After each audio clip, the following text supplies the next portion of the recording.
Hello everybody, in today's tutorial I will show you how to group your rows in your spreadsheet on Google Sheets. First, open your spreadsheet and follow these simple steps. To group your rows, all you have is to select the rows that you want to group. For example, I will choose these 4 rows. Then I will right click on them, and here uh, uh, down on the end of the menu I will find view more row action. As you can see, there is an action that is called group rows.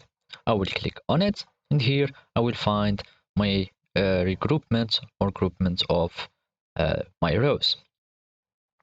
There is another way to group the rows is by selecting again your data or your rows that you want to group, and I will go to the view menu here in this ribbon, and I will click on the view, and we will find a group button. Now I will click on group button, and we will find that my rows has been grouped, and you can do this for as many as you want of groupments or rows. Let's do this, and we will go for group. Also, you can group groupments uh, of rows. As you can see, these groupments of rows is already included on the new groupments.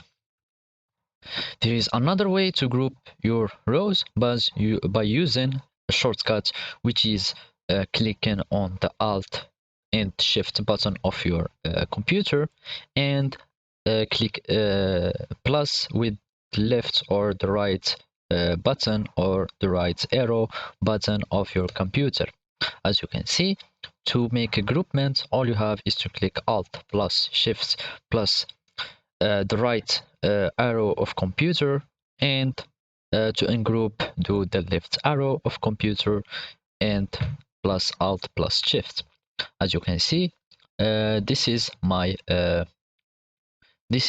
shortcut, the Alt plus Shift plus the arrow or the left arrow of your computer. So this is the method how to group your rows. Thank you for watching, and goodbye.